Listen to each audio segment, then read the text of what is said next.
Shalom. First and foremost, I want to give all praises, honor, and glory to Yahweh, Bahasham Yahushai, Bahasham Rucha Kodash. Double honors to the elders and the apostles of Great Millstone, and peace and blessings to the elect. And today we're going to go into the book of First Esdras, the 3rd chapter. Using a different website, I'm using BibleStudyTools.com today because the typical one that I use, I think it's King James Bible Online. I think there may be something wrong with their servers, but I'm not really getting access to it. So this should be a good substitute. But picking up from where we left off in First Esdras, the 2nd chapter, I believe we covered sort of like a rundown of Cyrus coming into power and declaring that we should go back and build the temple, which we went and started. And as we started, eventually Cyrus passed and his son Cambyses II comes into power, at which point the temple is halted, right? The building of the temple is halted. We're basically disallowed from continuing to build all up until the time of Darius. Okay, so First Esdras chapter 3, we're starting off here where Darius is in power, and we're talking about Darius the Persian here. Okay, so if we just look up very briefly, let's maybe start with Cyrus, and you can see in here the succession, right, from Cyrus on down. And if maybe these names you get mixed up with these names because it's a lot of different names. Some of them are not short, some of them include titles and throne names. Something that I find beneficial is to read a little bit about these individuals themselves, and it'll help you remember who they were because you know a little bit about them and it's not just a name. But if we start with Cyrus, we see that after he died, his successor was Cambyses II, which was, as it says, he was the son and successor of Cyrus the Great. So Cambyses, this was the king who, during his reign, the building was halted, right? He gave that order. And when we read about him in First Esdras, the 2nd chapter, he was referred to, at least in the book, as Artaxerxes. But his name in secular history is Cambyses II. His successor was Bardia, which there are, conflicted, there's arguments back and forth. Some argue that Bardia was the actual brother of Cambyses II. Some argue that he was like an impersonator or an imposter that basically came up in there. But nevertheless, those are details you can look into if you're interested. But you had Bardia. I personally would go with the brother one, right? So we'll say that Bardia was the brother of Cambyses. So he reigns after Cambyses. He doesn't reign for long. And after him comes Darius the Great, which there's actually an interesting story about how Darius ended up becoming the king. And when you look this up, this Darius we're reading about was not, he was not the son or the brother of either Cambyses II or Bardia. Okay, he was from, a different a line, so to speak. And let me see if I can find a family tree of, let's see his stats, please. All right, let's see if we can find something. Here we go. Okay, so this is a little helpful. Once I can zoom in.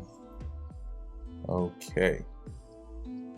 So hopefully this is visible, but you can see going up the family tree of Darius, right? You have Achaemenes, right, which was the first at the top, and then his son Thyespes. And from here, you can see how the line splits, right? So as far as we're concerned about Cyrus the first, or Cyrus the Great as they call him, this is not the Cyrus that we read about in the book of Daniel or what we just read about here. Okay, that was Cyrus II. This Cyrus the first was his grandfather. And then you had Cambyses the first, which was son of Cyrus. And then you get to Cyrus, the one that we know about.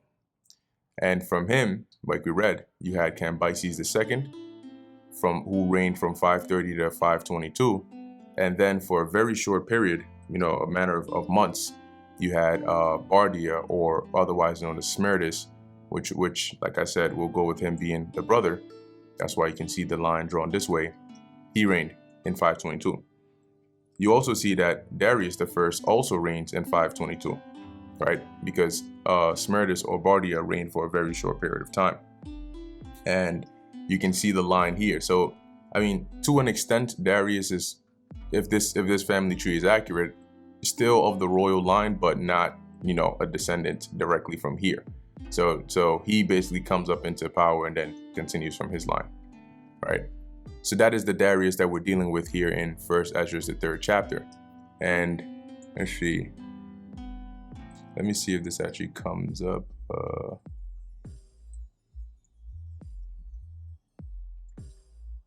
Let's look up Ascension.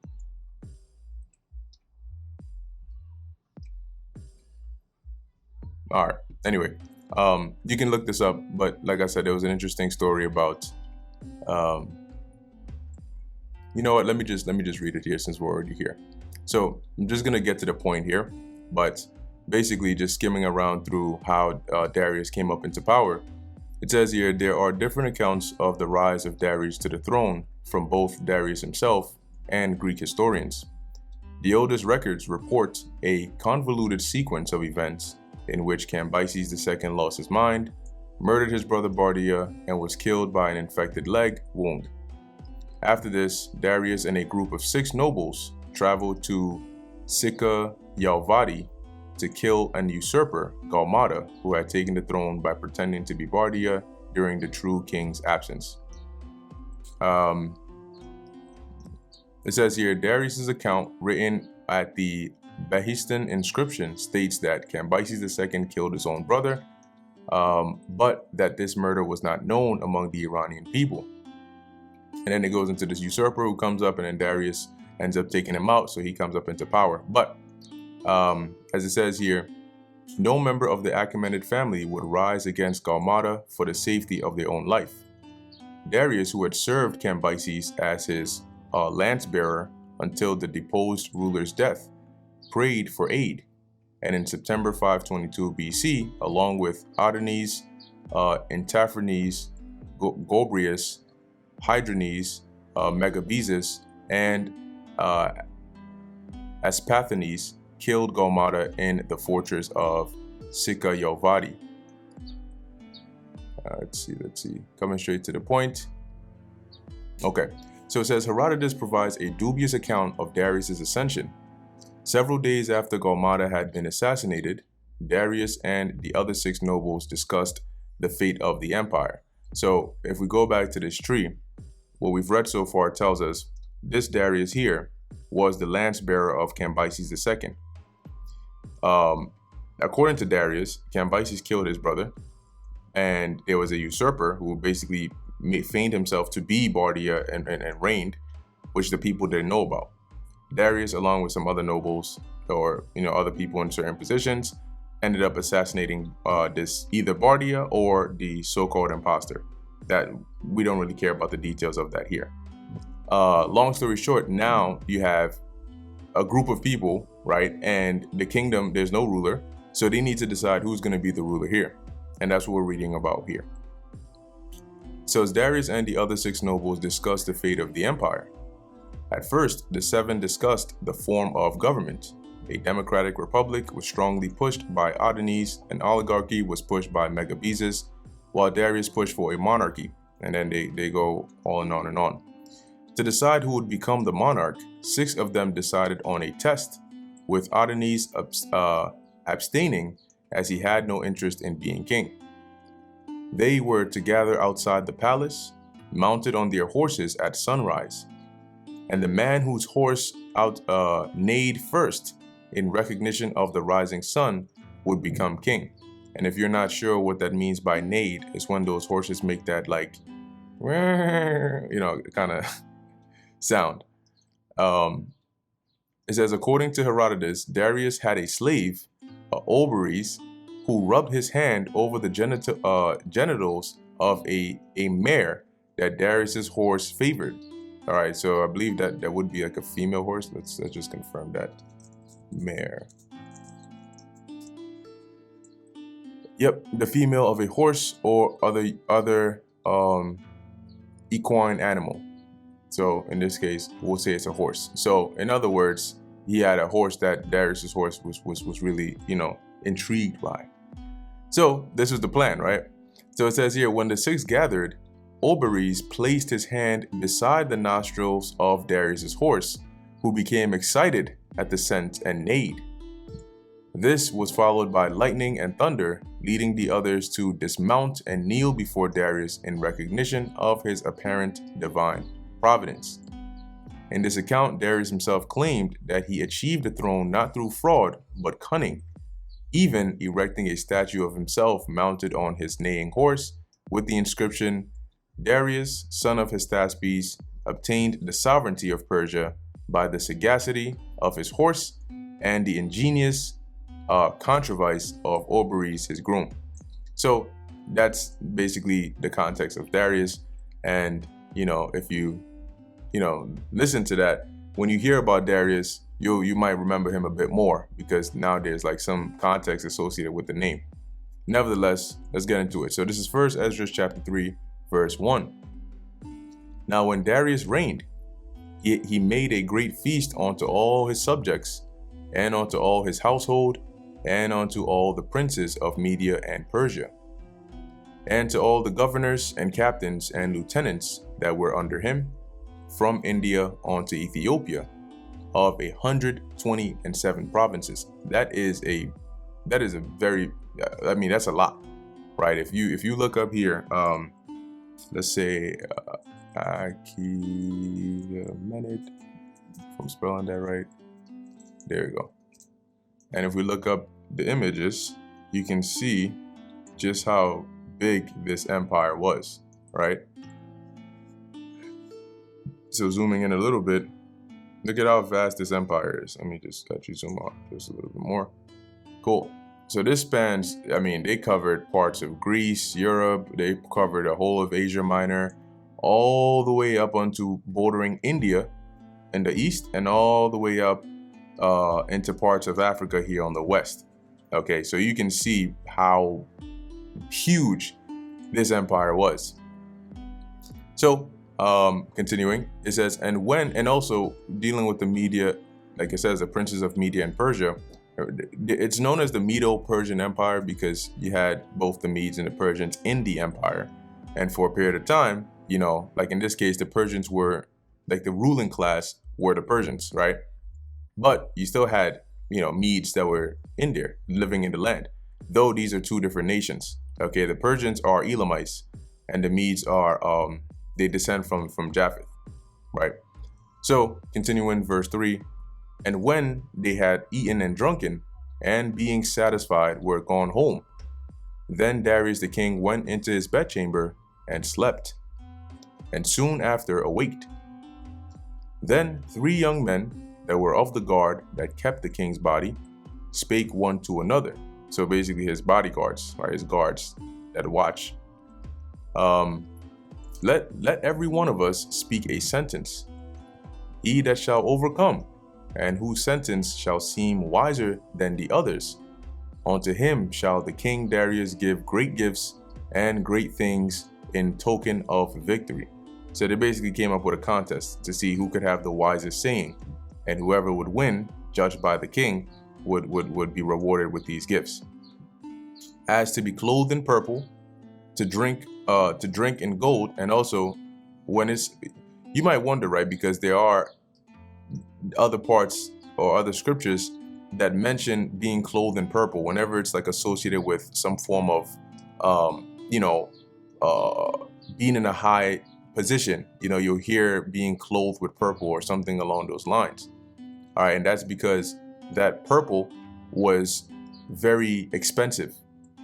That purple typically came from, or really only mainly came from I think it was from Tyre, where there's a special kind of snail. I forget the exact name, but when that snail excretes this certain purple dye, and in order to even get enough to make a garment or dye a garment, you would need to do a lot of labor to smash a lot of those let me look them up here.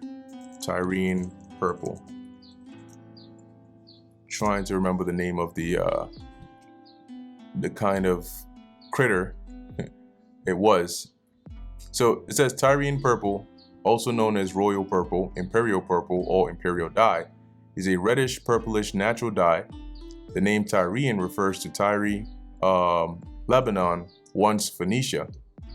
It is secreted by several species of predatory sea snails in the family Muricidae. Yeah, that's the one right there. Rock snails originally known by the name murex. In ancient times, extracting this dye involved tens of thousands of snails and substantial labor. And as a result, the dye was highly valued.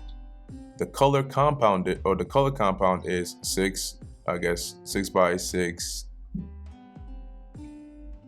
Yeah, that. So this is why whenever you hear being clothed in purple, it's like, or being arrayed in that purple, it's associated with, being either rewarded or being esteemed, or those that are rich, because they were the ones who could afford this. So that's why it was valued as one of those high gifts. And then you have here, to drink in gold and to sleep upon gold, and a chariot with bridles of gold, and an head tire of fine linen, and a chain about his neck. And he shall sit next to Darius because of his wisdom, and shall be called Darius his cousin. And that Darius his cousin, basically just meaning he's going to be referred to as such because he would have that close relationship with Darius, because of that wisdom. Like today, even in slang, like you call people cuz, right? But they're not your actual cousins. And then everyone wrote his sentence, sealed it, and laid it under King Darius his pillow, and said that when the king is risen, some will give him the writings, and of whose side the king and the 3 princes of Persia shall judge that his sentence is the wisest, to him shall the victory be given, as was appointed. So that was the contest. The first wrote, wine is the strongest. The second wrote, the king is strongest. The third wrote, women are strongest. But above all things, truth beareth away the victory. Now when the king was risen up, they took their writings and delivered them unto him. So he read them.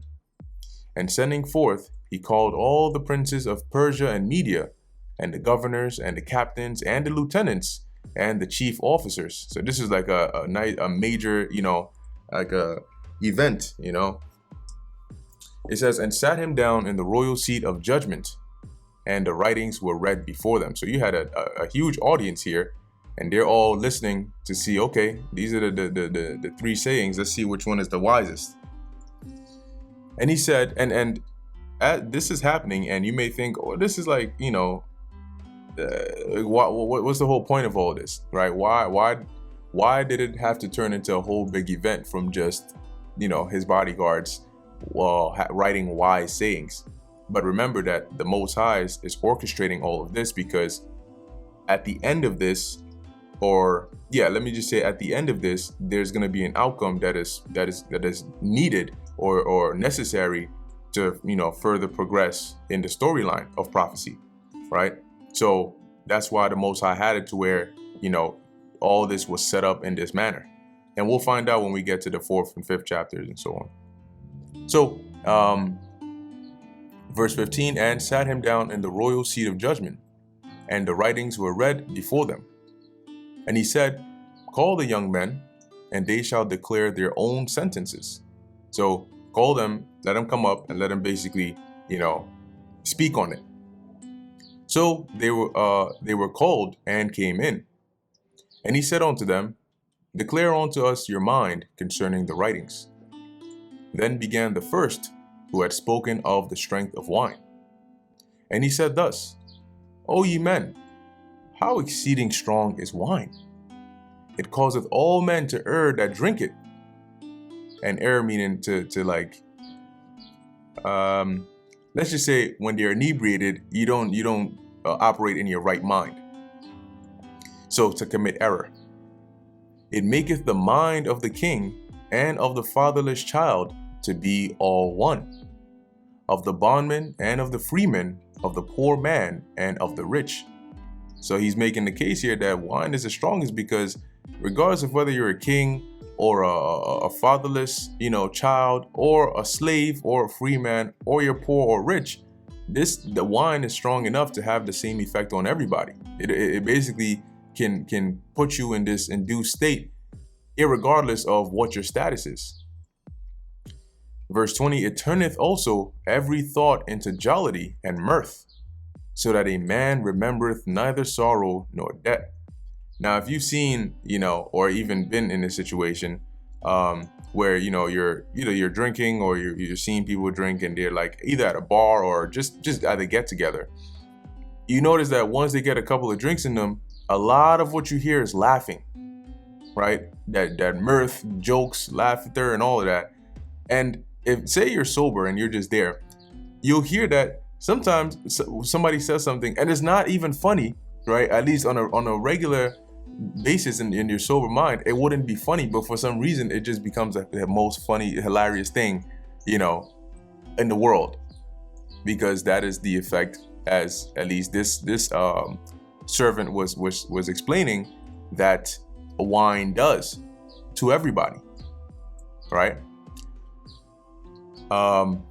Verse 21, so it maketh every heart rich, heart meaning your mind, so that a man remembereth neither king nor governor, and it maketh to speak all things by talents, meaning it puts your mind at such a state that when you're drunk and you're feeling those effects, you don't regard, right, whether the person next to you is the king or the governor or whatnot, and you basically just speak, you say whatever comes out of your mouth, right?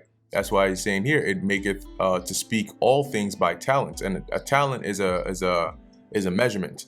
Okay, I think it ranges somewhere from 70 to 120 pounds or something along those lines. So if you were to say 1 shekel of gold versus 1 talent, that is a large amount if you were saying a talent. So the point he's making here is basically this wine will make you just say everything, without a filter.